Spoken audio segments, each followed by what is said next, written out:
Olá, hoje eu vou falar sobre os guidelines de sedação e anestesia em endoscopia gastrointestinal da Sociedade Americana de Endoscopia Digestiva. Esse guideline foi publicado este ano e também vou usar como referências o livro Texto da Sobed. Meu nome é Gabriela Teixeira Canedo e, primeira coisa, a gente vai falar sobre a questão, o que é a sedação, né? A depressão do nível de consciência induzida por droga. E o objetivo da sedação, então, inclui o alívio da ansiedade e do desconforto, melhorar a qualidade do exame, reduzir a memória do procedimento, provocar hipnose e relaxamento muscular. Os níveis de ansiedade podem ser variáveis dentro do próprio procedimento e podem variar de mínima, que é um quadro de ansiólise, até anestesia geral. Na grande maioria dos procedimentos, o nosso objetivo é atingir o nível de sedação moderada, ou também chamada consciente, em que o paciente consegue responder ao estímulo verbal ou tátil. A via aérea geralmente não está afetada, geralmente não é necessária uma intervenção, a ventilação espontânea é adequada e a função cardiovascular geralmente está mantida. E os níveis de sedação vão depender então do paciente e do tipo de procedimento a ser feito, das drogas utilizadas. Então, normalmente a gente utiliza sedação mínima moderada e os sinais clínicos que sugerem que o paciente atingiu o plano de sedação adequado são nistagmo, disartria e pitose. E é muito importante que o médico reconheça então os níveis de sedação e seja capaz de tratar as possíveis complicações. Os principais efeitos colaterais estão relacionados à depressão respiratória e obstrução das vias aéreas.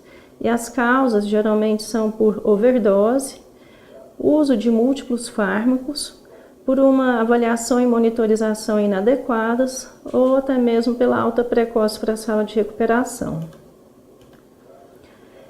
Então, para se evitar esses efeitos colaterais, a gente deve tomar alguns cuidados, pré-procedimento. É importante que seja fornecido o termo de consentimento, sendo esclarecidos os riscos e benefícios para o paciente.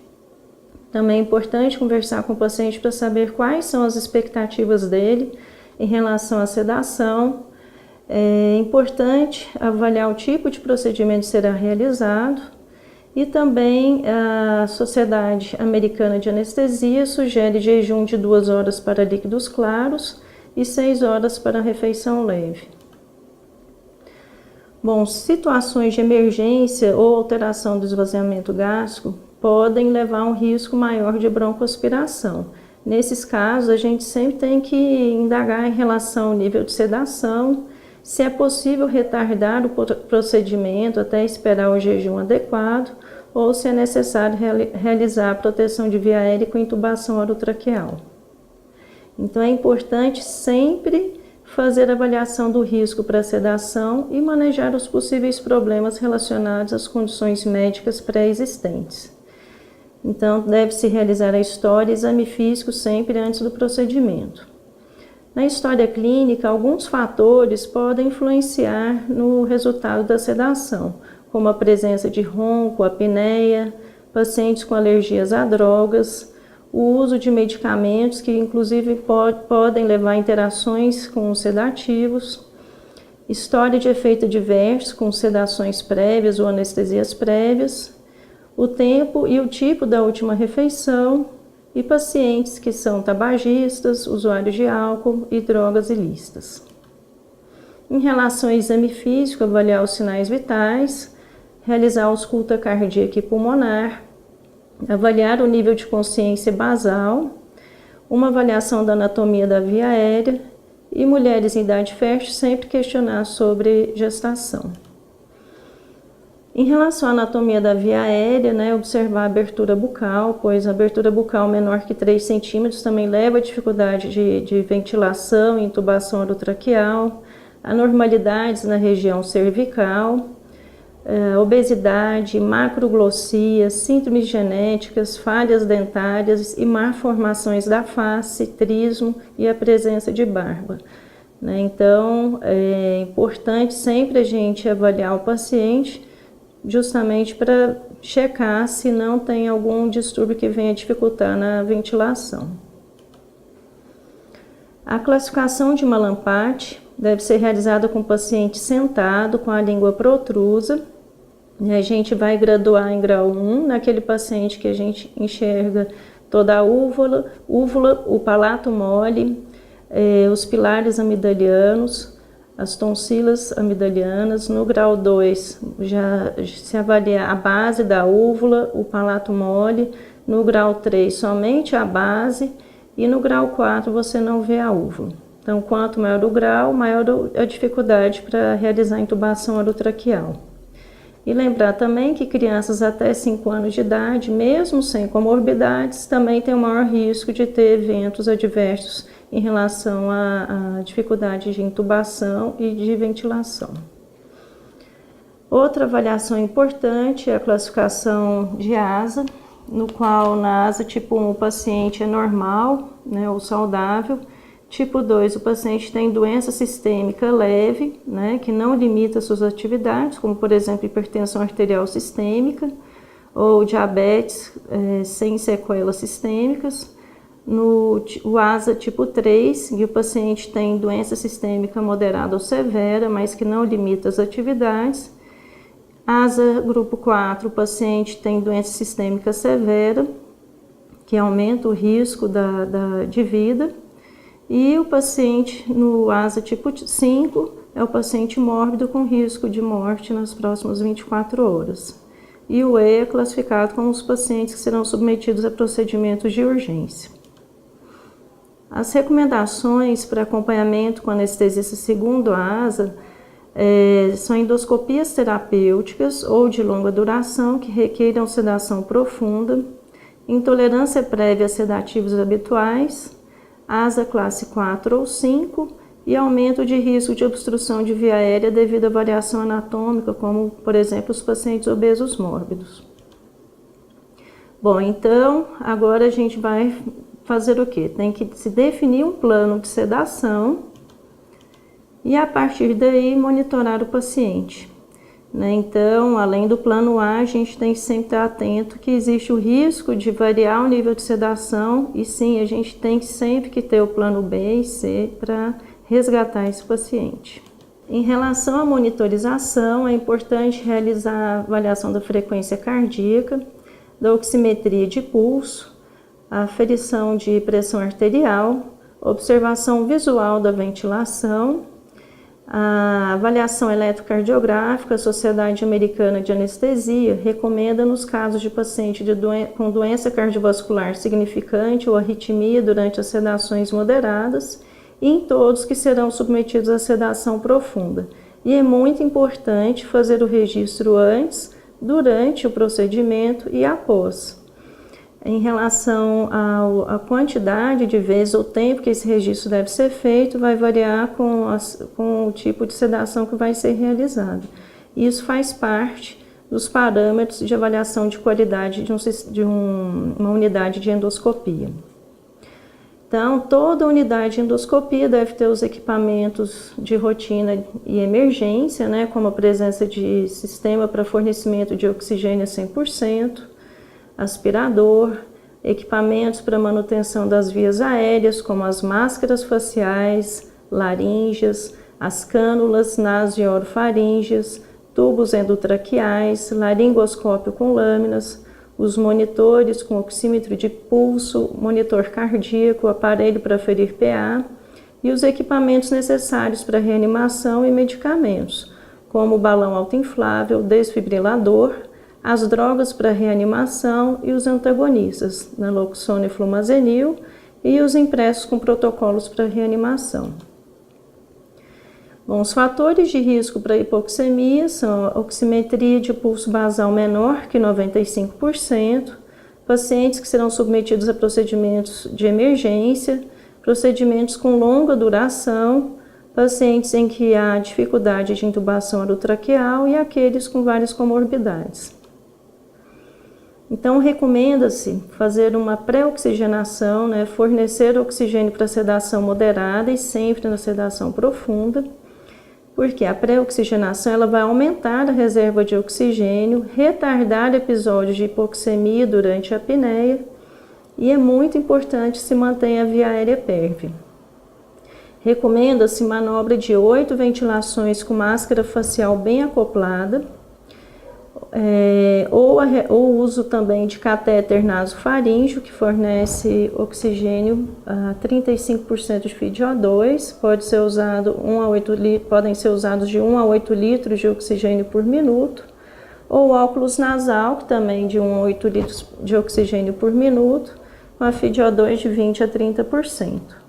Se a hipoxemia ocorrer, é importante suplementar a oferta de oxigênio e também avaliar as vias aéreas, realizar as manobras de chin lift e jaw thrust para melhorar a ventilação.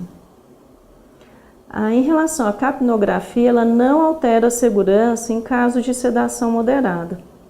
Ela não reduz, né, a incidência de hipoxemia, mas ela prediz a hipoxemia na sedação profunda.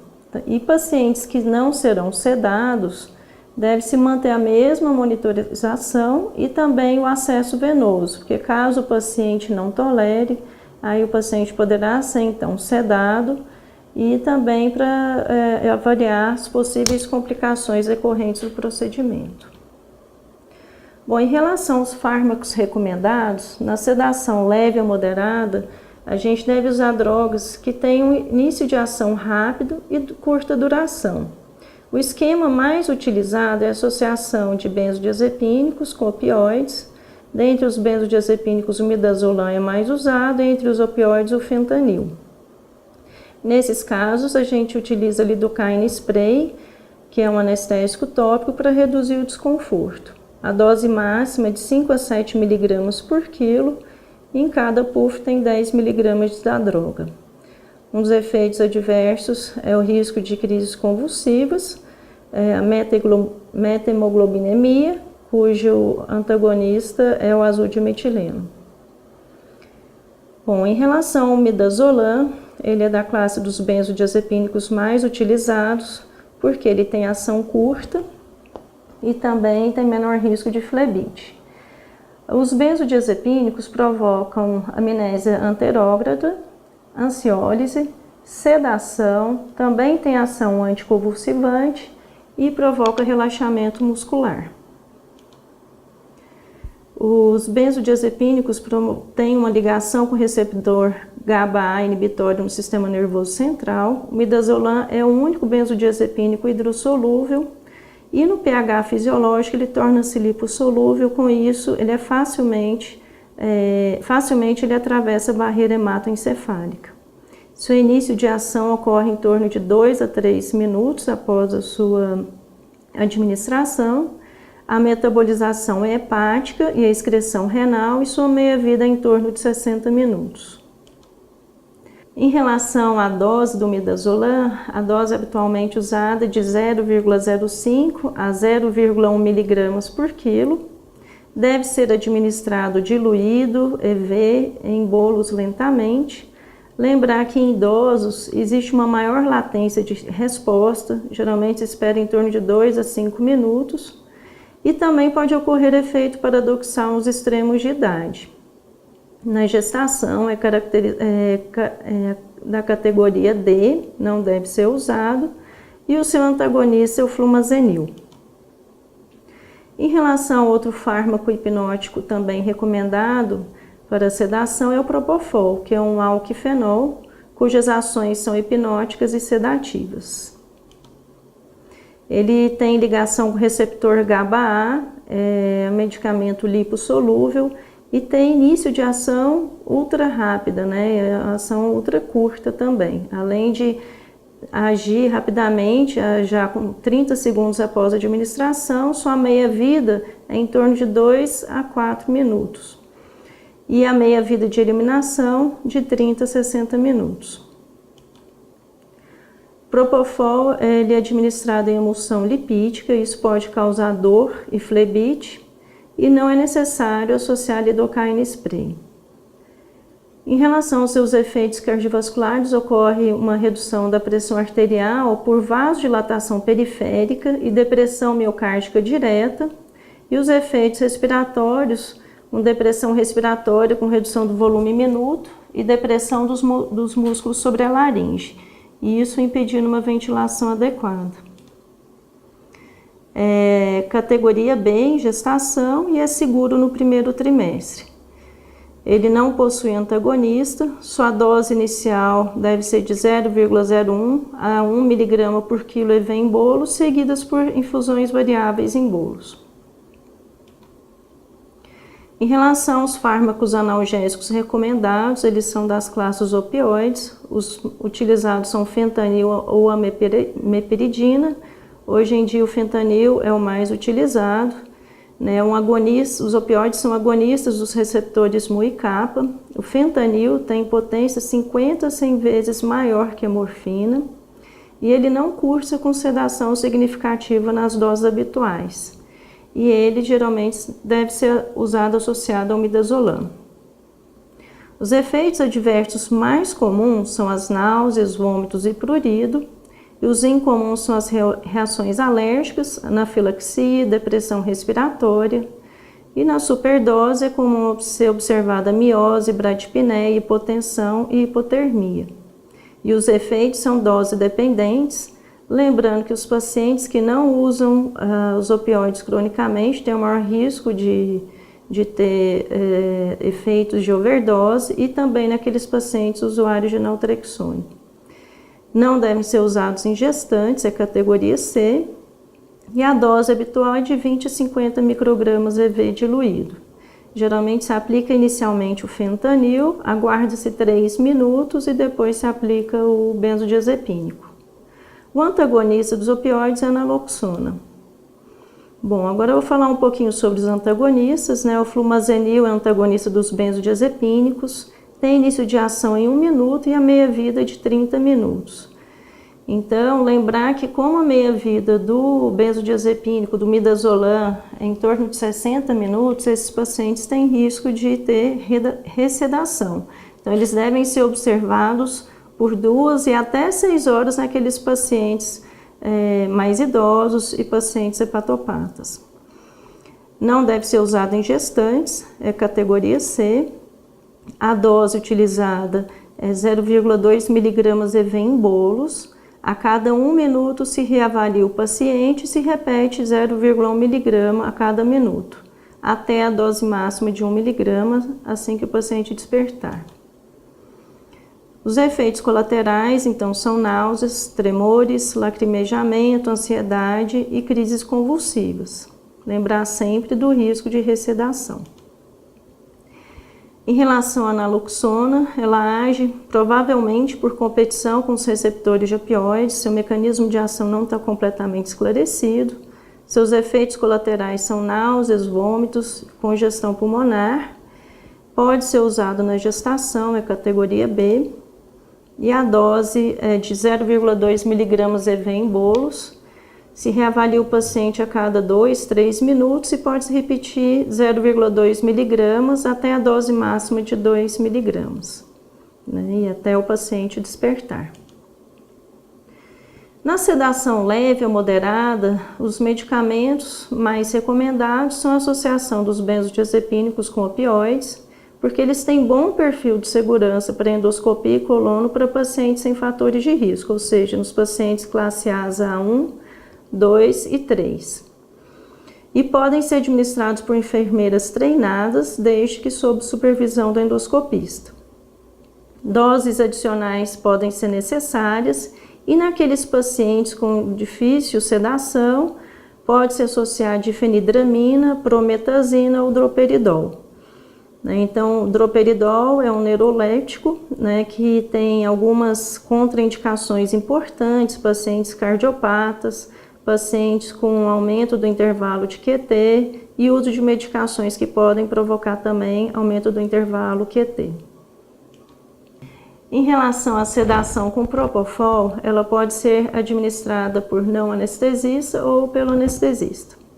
Isso vai depender muito da legislação local. Nos Estados Unidos, a legislação varia de estado para estado. No Brasil, deve ser feita com 2 médicos na sala, sendo que pelo menos um deles seja treinado em atendimento de urgência e seja treinado também com o uso da medicação. A administração por não anestesista, ela tem vários trabalhos que mostram que ela é segura e eficaz, promove menor tempo de recuperação e deve ser realizada sempre por médico treinado, com manejo adequado da droga e com treino em emergência. Quando ela é utilizada isoladamente, ela pode ser administrada por enfermeira sob supervisão do endoscopista. Nesses casos, geralmente, acaba se utilizando doses maiores e acaba se atingindo um plano mais profundo de sedação.